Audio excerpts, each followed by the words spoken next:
Hola creación de Dios. Hoy profundizamos en las intrigantes vidas y destinos de los 12 apóstoles de Jesucristo. No se trataba de gente corriente, procedían de diversos orígenes, pescadores, campesinos, artesanos, y lo dejaron todo para seguir a su maestro. Fueron testigos de la resurrección de Jesús y se les encargó difundir el Evangelio por todo el mundo. Pero esperen, sus testimonios no han sido fáciles. Enfrentaron persecución y martirio, sacrificando sus vidas por el amor de Cristo. Cada una de sus muertes es un testimonio conmovedor de su lealtad y de la extrema crueldad que la humanidad puede infligir por sí sola. Ahora bien, si crees que sus vidas terminaron de forma normal, te llevarás una sorpresa. Sus historias están envueltas en misterio, controversia y una narración absolutamente increíble. En este vídeo, profundizamos en todos los detalles que se encuentran en la Biblia, junto con información de la Iglesia y los historiadores. Entonces, por favor, hazme un favor, presiona el botón de suscripción, danos el visto bueno y quédate con nosotros hasta el final. Juan el Amado, destaquemos a uno de estos apóstoles, Juan el Amado. Es una figura central y misteriosa en las narraciones bíblicas, hijo de Zebedeo y Salomé, y hermano de Santiago, otro apóstol. Imagínese esto, un discípulo tan cercano a Jesús que a menudo se le llama, aquel a quien Jesús amaba. Este vínculo único le dio a Juan una visión incomparable de las enseñanzas y los acontecimientos de Jesús. Conocido por su sensibilidad espiritual, Juan jugó un papel clave en la transmisión de las enseñanzas de Jesús. Estuvo allí en momentos cruciales, momentos como la transfiguración y la última cena. Después de la muerte de Jesús, se convirtió en un pilar de la comunidad cristiana primitiva en Jerusalén. Pero prepárate, el destino de Joao se vuelve misterioso. La persecución fue intensa, especialmente bajo el emperador Domiciano, por predicar en Efeso. La tradición dice que Juan se enfrentó a un caldero de aceite hirviendo y sobrevivió milagrosamente. ¿La respuesta del emperador? Exilio a Patmos, una prisión imperial. Nota rápida, ningún versículo de la Biblia apoya la parte del aceite caliente, es una tradición de la Iglesia. Después de la agitación, Juan está en Patmos y ve visiones apocalípticas en el libro del Apocalipsis. El misterio continúa en torno a su muerte. A pesar de los intentos romanos, Juan supuestamente murió de muerte natural, según el obispo Policarpo, citado por Eusebio, murió en Efeso alrededor del año 100 después de Cristo, a la edad de 94 años. Pero cuando Constantino revisó su tumba en busca de un monumento conmemorativo, estaba vacía. Los últimos años de Juan, rodeados de los enigmas de la vida, marcaron su salida de este mundo. La sabiduría que estos apóstoles adquirieron a lo largo de los años se ha convertido en un pilar de la comunidad cristiana. Sus palabras, sembradas en profundidad espiritual, guiaron, corrigieron y animaron a los fieles. Arraigadas en sus experiencias con Cristo, sus enseñanzas resonaban con autoridad y amor, alimentando una fe creciente. En sus últimos días, Juan reflexionó sobre la historia que había visto, desde los humildes comienzos hasta las luchas en Efeso. Cada palabra que escribió enfatizó el corazón del Evangelio, el amor incondicional en Jesucristo. Su libro de Apocalipsis ofrecía esperanza, señalando a Jesús triunfando sobre el mal, incluso en la adversidad. El triunfo pertenece a Dios. Juan dejó un legado inconmensurable, apóstol fundador y ejemplo de fe, amor y perseverancia. Ahora, hablemos de Santiago, conocido como Santiago, hijo de Zebedeo, testigo de los milagros y cercana agonía de Jesús. Su historia post-mortem dio un giro drástico. El rey Herodes Agripa, deseoso de complacer a los judíos, ordenó su ejecución. Los detalles son escasos, pero la tradición se inclina hacia la decapitación o la perforación con espada. Ahora, aclaremos un detalle interesante. Hay dos apóstoles llamados Santiago en las Escrituras. Ya hemos hablado de Santiago, hijo de Zebedeo. El segundo es Santiago, hijo de Alfeo, también conocido como Santiago el Menor. Su papel en los evangelios es relativamente discreto en comparación con otros. Después de muerto de Jesús, la información sobre él se vuelve aún más escasa. La tradición sugiere que pudo haber desempeñado un papel en la difusión del evangelio a través de posibles viajes misioneros. En cuanto a la muerte de Santiago el Menor, la falta de detalles en las escrituras y las diversas tradiciones hacen que esto sea un punto de incertidumbre. Pero, según la doctrina cristiana, también encontró su fin por orden del rey Herodes Agripa y en Jerusalén, enfrentándose a una decapitación pública. Esta imagen de James se representa a menudo en el arte religioso. En Jerusalén, en el siglo I, la noticia de la muerte de Santiago el Menor fue impactante. Fue un pilar de la Iglesia primitiva, y su martirio no solo fue una pérdida personal para los seguidores de Jesús, sino una clara señal de la creciente tensión entre la joven Iglesia y las autoridades judías y romanas, convirtiéndose en un momento decisivo que enfatizó la grave y costosa naturaleza de la misión cristiana. La muerte de Santiago provocó dolor y determinación entre los apóstoles, aumentando su conciencia del peligro inminente. Sin embargo, la muerte de James no fue en vano, provocó una nueva ola de evangelización y testimonio entre los cristianos. A pesar de la persecución, la Iglesia se expandió más allá de Jerusalén y Judea, llegando a Samaria, y finalmente, a los confines del Imperio Romano. El Evangelio, nutrido con la sangre de los mártires, encontró terreno fértil en los corazones sedientos de esperanza y de verdad. Mientras tanto, Santiago el Menor continuó con su ministerio discreto pero vital. Aunque las Escrituras proporcionan pocos detalles, la tradición de la Iglesia sugiere que jugó un papel importante en la difusión de la fe durante tiempos inciertos y desafiantes. Al reflexionar sobre las vidas de estos dos James, encontramos inspiración para las generaciones posteriores de cristianos. Representan la diversidad dentro de la Iglesia, uno con un papel público y un final dramático, el otro con una contribución más silenciosa pero igualmente importante.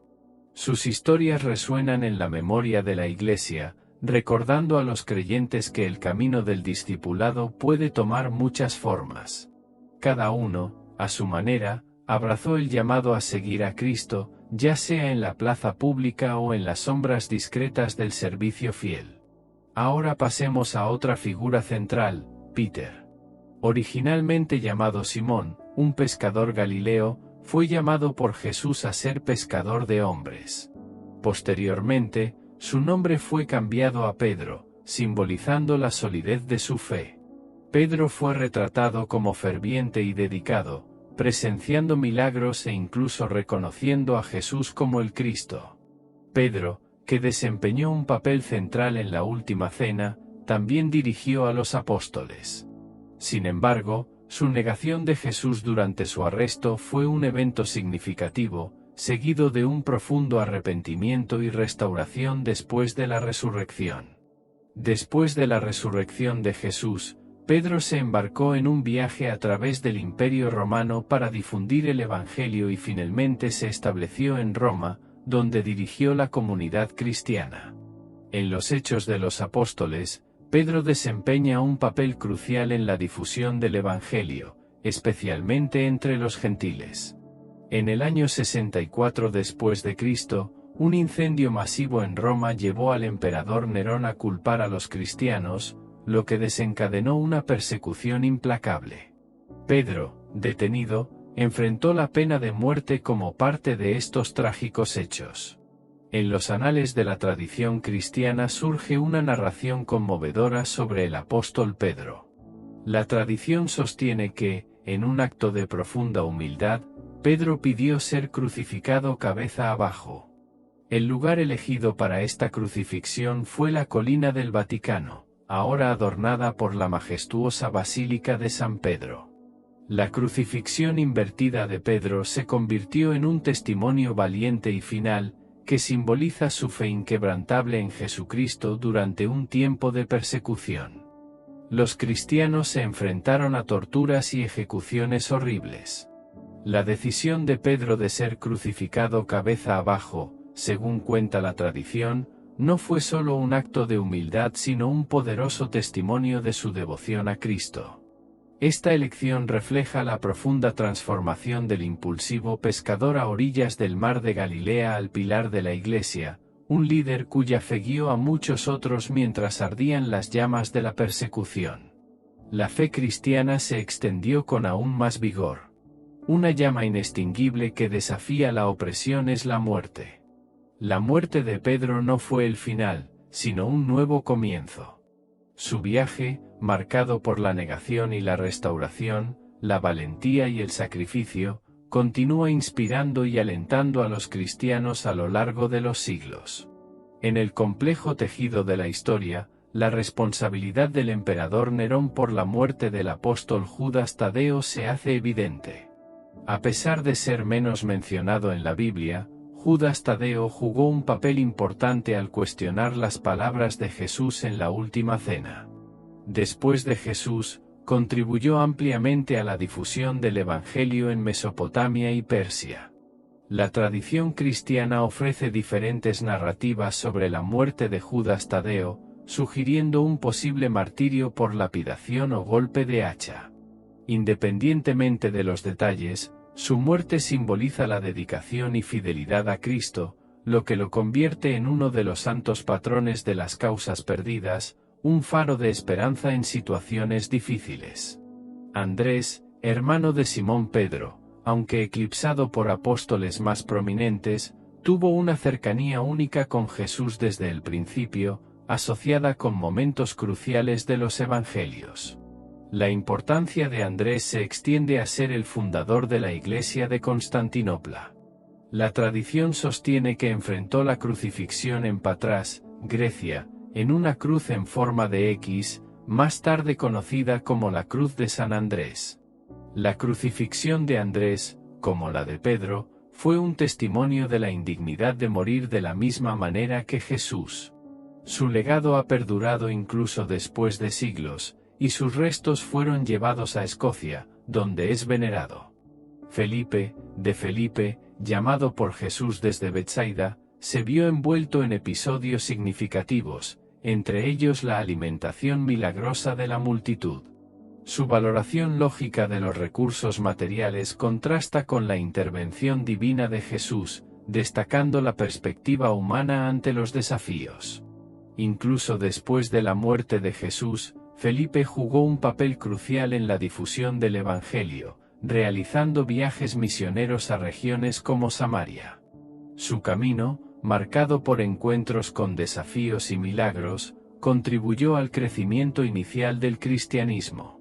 La información sobre la muerte del apóstol Felipe en el Nuevo Testamento es escasa, lo que deja un vacío llenado por las tradiciones de la Iglesia. Los detalles específicos que rodearon su fallecimiento carecen de un consenso claro, con informes que sugieren que Felipe enfrentó la crucifixión o lapidación en Hierápolis, Asia Menor, alrededor del año 80 después de Cristo, durante la persecución ordenada por el emperador romano Domiciano. Simón, conocido como Simón el Celote, se destaca entre los apóstoles por su identidad única y su compromiso inquebrantable con sus principios. Su vida antes de conocer a Jesús sigue siendo un misterio, pero la designación de celote sugiere una posible asociación con un grupo ferviente política y religiosamente dedicado a la independencia de Israel. Los detalles de la muerte de Simón el Celote son escasos en las Escrituras, y la mayoría de los relatos indican torturas brutales, incluidos desollamiento y cortes durante la persecución de los cristianos por parte del emperador romano Trajano.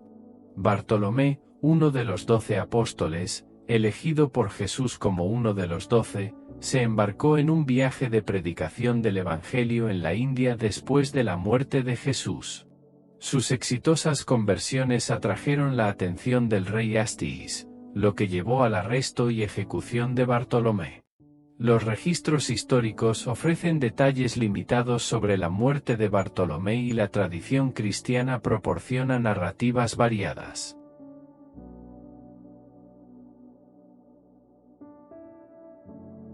Un relato sugiere el martirio mediante desollado, un método de ejecución brutal, mientras que otro, arraigado en la tradición cristiana ortodoxa oriental, relata fugas milagrosas de intentos de ejecución, que concluyen con su crucifixión boca abajo en Hierápolis, Asia Menor, durante la persecución del emperador Trajano en el año 51 después de Cristo. Bartolomé soportó la terrible experiencia de ser desollado vivo antes de enfrentar la crucifixión boca abajo. Su piel se mostró públicamente como una severa advertencia a otros cristianos. Mateo, el apóstol y evangelista, originalmente Leví, un recaudador de impuestos en Cafarnaúm, vio su vida transformada cuando fue llamado por Jesús.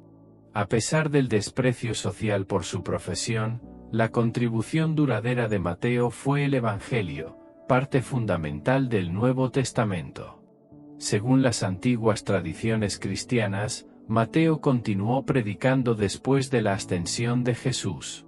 La tradición ampliamente aceptada que rodea su muerte sostiene que Mateo fue martirizado en Nabis, Etiopía, durante la misa, asesinado a espada, dando testimonio de su fe inquebrantable en Jesucristo. Tomás, también conocido como Tomás el Incrédulo, uno de los 12 apóstoles y conocido por su escepticismo, expresó dudas sobre la resurrección, ganándose el apodo de Tomás el Incrédulo. Su transformación se produjo cuando fue invitado por Jesús a tocar las llagas, lo que le llevó a proclamar, «Señor mío y Dios mío». Existe información limitada sobre la vida posterior de Tomás, y las tradiciones cristianas sugieren su participación en misiones en la India. Según esta narración, Tomás sufrió el martirio con lanzas en Chennai, India, después de una exitosa misión evangelizadora. En este segmento profundizamos en la narrativa de Judas Iscariote, nombre registrado en la historia como símbolo de traición dentro de los evangelios. Su papel como apóstol que traicionó a Jesús ante las autoridades religiosas ha resonado a lo largo de los siglos. La vida de Judas antes de convertirse en discípulo de Jesús sigue estando envuelta en un misterio, e inicialmente compartió un llamado y un propósito común con otros seguidores de Cristo. El trágico episodio se desarrolló durante la última cena, cuando Satanás entró en Judas y lo obligó a traicionar Jesús por 30 piezas de plata. La infame identificación de Jesús ante los líderes religiosos se produjo mediante un beso, marcando al que iba a ser arrestado. Las razones detrás de la traición de Judas son complejas y van desde una posible desilusión hasta expectativas insatisfechas con respecto al esperado reino terrenal. Después de darse cuenta de las consecuencias de sus acciones, Judas intentó devolver las 30 monedas de plata, pero consumido por la culpa y el remordimiento, terminó ahorcándose.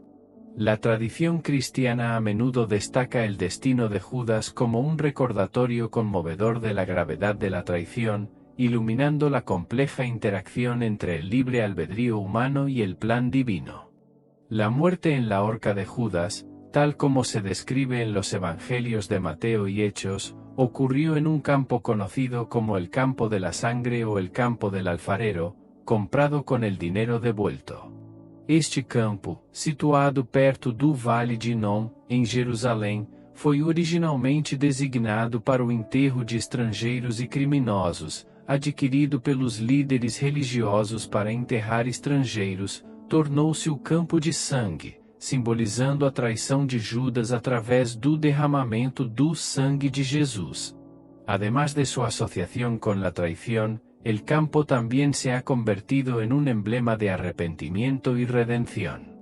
Las narraciones del Nuevo Testamento que se encuentran en Mateo 27 versículos 3 y 5 y Hechos 1 versículos 18 y 19 difieren ligeramente en detalles pero convergen en el trágico desenlace. En Mateo, Judas se arrepiente, devuelve la plata y se ahorca, mientras que en Hechos, su caída provoca que su cuerpo se rompa. A pesar de estos matices, ambos relatos enfatizan el profundo remordimiento y la desesperación que marcaron la trágica conclusión de Judas. La historia de Judas sirve como un recordatorio solemne de las consecuencias de largo alcance de la traición y el peso del arrepentimiento sin la presencia de la esperanza y el perdón. En nuestro viaje a través de las vidas y destinos de los 12 apóstoles de Jesucristo, exploramos las historias de fe, sacrificio y dedicación inquebrantable. Desde Juan el Amado, con su cercanía única a Jesús, hasta la trágica traición de Judas Iscariote, cada apóstol recorrió un camino marcado tanto por la gloria como por la adversidad. Sus vidas, llenas de milagros, enseñanzas y persecuciones, culminaron en muertes que testimoniaban su fidelidad al Evangelio. A través de sus narrativas, vemos la complejidad de la naturaleza humana, la profundidad del arrepentimiento y la fuerza de la fe. Nos enseñan que a pesar de los fracasos y los desafíos, la gracia de Dios es suficiente para transformarnos en instrumentos de su voluntad. La historia de cada apóstol, desde la dedicación sacrificial hasta el final martirizado, no solo dio forma a los cimientos de la Iglesia cristiana, sino que también continúa inspirando a generaciones de creyentes a vivir con valentía y convicción. La conclusión de sus vidas terrenales no fue el final, sino el comienzo de un legado eterno que resuena a través de los siglos, recordándonos la promesa de la redención y la esperanza que tenemos en Cristo. Que sus historias nos motiven a llevar nuestra cruz en fe, sabiendo que, como los apóstoles, estamos llamados a ser luces en un mundo que anhela la verdad del amor transformador de Dios. Al reflexionar sobre estas vidas extraordinarias, se nos invita a mirar más allá de las luchas y persecuciones, y a ver la belleza y el poder de la entrega total a Dios. Que encontremos inspiración en su fe, coraje y amor inquebrantable por Jesús, y que sus historias nos animen a seguir nuestro propio viaje espiritual con propósito y pasión renovados. Que la memoria de los 12 apóstoles siga guiándonos hacia una fe más profunda y una vida dedicada al servicio del reino de Dios. Que Dios te bendiga a ti y a los tuyos, familia.